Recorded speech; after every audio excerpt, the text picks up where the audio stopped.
I'm being blamed for my ex-best friend attempting to take her own life, even though she's the one who hooked up with my boyfriend and threw away our 16 years of friendship. Posted by you/sapphire_trash. My ex-best friend attempted to take her own life, and I don't care. I haven't reached out. She slept with my boyfriend behind my back. We're both 20F, and we've been friends since reception, 4 to 5 years old, a UK thing. She was my sister, my rock. We stood by each other through everything. When my parents divorced, she was there to offer a shoulder for me to cry on. When her grandmother died, I was there, keeping her afloat throughout high school. I'd been dating my boyfriend, 21M, for about 3 years. We started dating in sixth form, a version of UK college, and he was my first serious relationship. I introduced him to my family. He was many of my firsts. He was sweet, a little awkward, being a gamer guy, but he treated me to date nights and always made me feel special. Maybe this is me being young and dumb, but I thought I'd marry this guy someday. This was something I told my best friend. Well, about a month ago, while my boyfriend was in the shower, I saw a text notification pop up on his phone. We look at each other's notifications all the time, so I grabbed his phone to see it. It was from her, asking if they were still on for tonight and if she should wear his favorite dress. He told me he was hanging out with friends and going drinking. Him going drinking with friends wasn't unusual, so I never thought anything of it, but in hindsight, I wonder how much of him going out was with friends and how much of it was going out with her. I saved screenshots of their conversations. I sent them to myself. I showed him the messages when he came out of the bathroom and demanded he explain himself. I couldn't contain how upset, angry, and hurt I was. An argument ensued, where I told him he was disgusting, and I left his place. Shortly after arriving home, I started getting bombarded with calls and texts from my best friend. I answered none of her calls. I couldn't stomach hearing her voice, but her texts ranged from, "She never meant to hurt me. My boyfriend hit on her first. It didn't mean anything." Then it got angry, saying I should hear her out. If I was a real friend, I would take her calls. I'm being petty and childish for not listening to her side. Then back to sad, saying I was her closest friend in the world and she didn't want to lose me. My boyfriend was strangely quiet during this time. After a few days, I got myself together enough to send them both messages. Maybe it was cowardly, but I didn't have the strength to call them. I told my now ex-boyfriend that we were done and I wouldn't give cheaters any chances with me. He responded by trying to call me, but after the third or fourth attempt, he gave up. He sent me a final message saying it wasn't that big of a deal, that they just fooled around, but agreeing he didn't want to date me anymore. My ex-best friend was more persistent after I told her I wanted nothing to do with her. Day after day, I'd get messages and calls from her. Demanding to talk. Demanding we resolve this. Demanding I not say anything to anyone. Saying she's stopped seeing him. Saying she'll unalive herself if I don't talk to her. Really messed up stuff. I ended up confiding in a mutual friend about what was going on because I was seriously beginning to wonder if I was being a bitch. This friend reassured me that my feelings were justified. However, I wasn't expecting this friend to spread around what happened.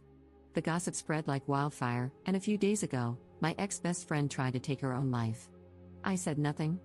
I haven't visited her in the hospital. I haven't sent any messages to her family.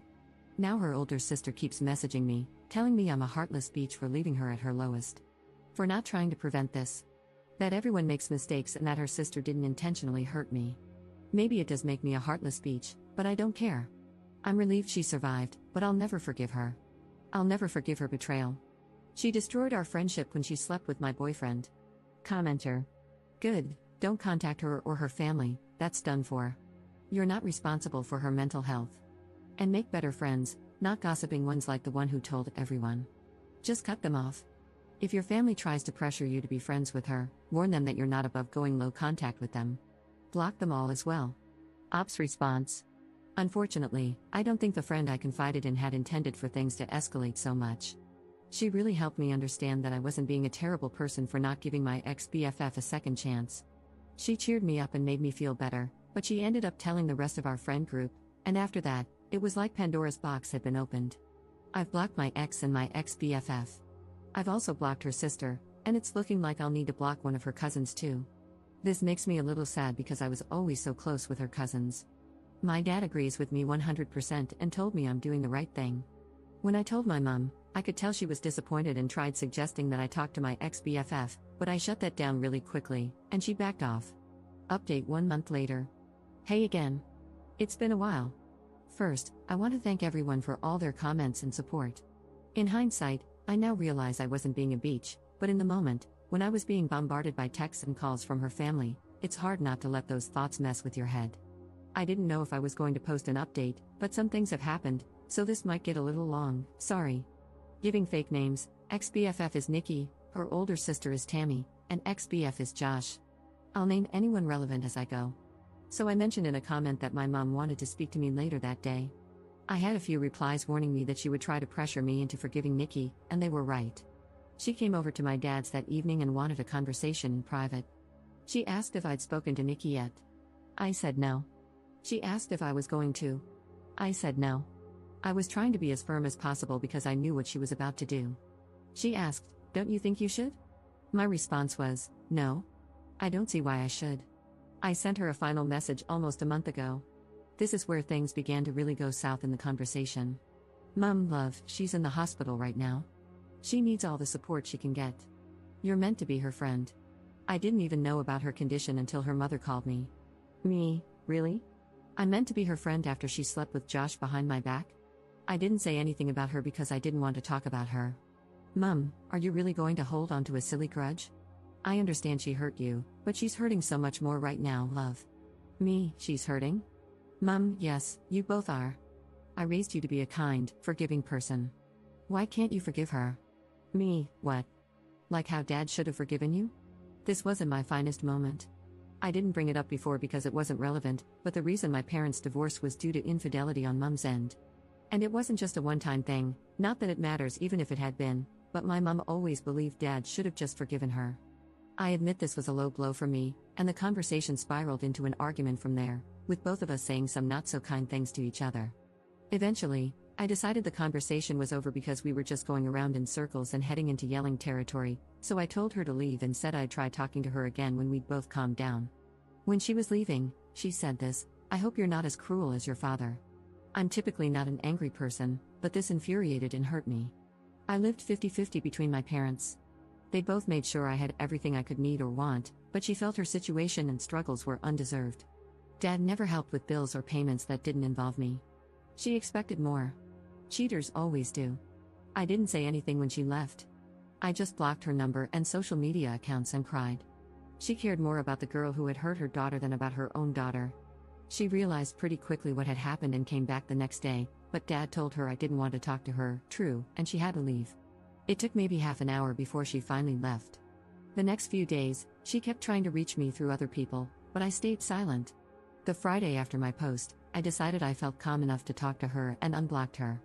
We spoke over the phone, which wasn't as exciting as the conversation above. Basically, it was her apologizing and telling me she was wrong for trying to force me to forgive Nikki, that she'd respect my decision, but she tried to suggest I think about it. I very firmly told her I was not forgiving Nikki. She just said, okay. Things didn't really feel the same with us. I couldn't bring myself to be as chatty with her as I was before, and it didn't help that she kept giving me updates about Nikki. The first time she did it, she told me Nikki had been put on a 72-hour psych hold, assessed, and eventually released. I told her I didn't want any updates on Nikki's situation. I wouldn't stop her from checking in, but I didn't want to be involved. She complained and said she thought I'd want to visit her, but I threatened to block her again if she kept pushing, and she shut up. Nothing was mentioned about Nikki for a couple of weeks before Mom again broke my boundary and brought her up, telling me about how Josh had stopped talking to her and how Nikki needed a shoulder to cry on. I again told her I didn't want to know, and this was her last chance not to bring her up or I would cut her from my life. She complained again but eventually promised it wouldn't happen again. Maybe I should have learned from my mistakes because I know my mother. She doesn't take no for an answer. It was really quiet for a while. My friends and I had all basically carried on from what happened, and even though I know a couple of them still occasionally talk to Nikki, they never bring her up around me or tell her, I hope, how I'm doing. I thought I could finally close this chapter of my life, but nope. Today, my mother called me and asked if I wanted to get lunch. I hadn't seen her in a while, so what was the harm? I headed to the Weatherspoons we planned to eat at, and who do I find sitting with my mum? Nikki and her sister Tammy. As soon as Nikki sees me, she gets up and tries to hug me, but I just raise a hand and take a step back, and this girl has the audacity to look upset. Mum immediately knows she's effed up because she's scrambling with all the excuses. It hurts to see you two fall apart like this, you were so close. I thought you'd forgive her by now. And my favorite, she made a mistake, she misses you. During this time, Nikki has been quiet, and I can see Tammy glaring at me. I'm just so effing angry and upset. I honestly didn't think Mom would pull something like this. I wanted to leave and cry, but I looked at Nikki and said, for someone who's made a mistake, she sure hasn't apologized for it yet. She had this guilty look on her face and muttered something about me having her blocked and having no way to. I said, "Is that really all you have to say?" And she just looked at me, confused. I was done. I turned to leave, and her sister started yelling after me, saying that I owed Nikki a second chance with all the trauma I put her through, while Nikki was begging me to just listen to her and talk to her. I told them all to F off and never contact me again and left. I managed to get out of there before Tammy started a fight and went home, where I sent my mom a text a while ago telling her she'd better lose my number because she no longer has a spot in my life. Then I blocked her and just cried. My dad's been doing his best to comfort me, but it just hurts so bad that my own mother did this to me. So that's where things are at right now. I'll update if anything else happens, but this whole situation really effing sucks. Commenter. Why were you still in touch with your mother when she cheated on your dad? Ops response. Because she was still my mom. I was a teenager when my parents divorced, and it was my father who encouraged me to maintain a relationship with her. Second update 16 months later. Hey there, everyone. I'm the girl who made the "my ex-best friend attempted to take her life" posts. I didn't think labeling this post like that really fit. I first want to apologize for taking so long to give you an update and to also thank you for your kind words. I haven't been able to reply to many messages, and I've had a lot, but I've taken the time to read through every single one, and I appreciate every single one of you. This Christmas has been amazing. I spent it with my family, with my dad, and I went out on Boxing Day night with my friends to party hard and regretted even harder the following day. I'm in a much better place than I was back in December 2023. That's kind of why I struggled to give you all an update, because around Christmas and New Year's 2023, I was not in a good place. I really needed to focus on myself and work on getting to a better place. As of January 2024, I have been no contact with my mother. Unfortunately, I've seen her since then, and I've done my best to avoid talking to her on the 3 occasions I've had to be in the same place as her. Not out of choice, mind you, but it is what it is. During Christmas 2023, she had expected that I would be spending it with her and her side of the family. Given the events at that time, this was obviously not happening, and my dad told her as much. She lost her mind. She refused to take no for an answer leading up to Christmas, to the point that Dad and I left for my paternal aunt's house on Christmas Eve to spend the night there. According to a neighbor, my birth giver showed up pretty early in the morning to catch us leaving, but was irate to learn we already weren't there. Thankfully, my aunt had moved house quite recently, so my mother didn't know the new address. However, we came home to parcels completely destroyed on our porch the following Boxing Day. There was even a Christmas card labeled for me, but inside was a horrible letter from my mother, describing me as the worst daughter on the planet. That honestly destroyed me, and I spent New Year's a mess. It's difficult cutting off your own mother. I spent half of January 2024 trying to fix things with her, but it came to a head when I realized I was the only one being forced to compromise. I finally cut off contact, and it's been that way since. There's been more between then and now, but I think those are incidents I'll post on my Reddit page or in the comments of this post to prevent it from getting too long. In terms of Nikki, I've heard she's doing better. We've not spoken since my mother's lunch escapade, but she's found a job and, according to a mutual friend, a new circle. Despite everything that she's put me through, I'm happy for her. It's almost 2 a.m. here in the UK, so if I suddenly stop responding to comments, I've fallen asleep.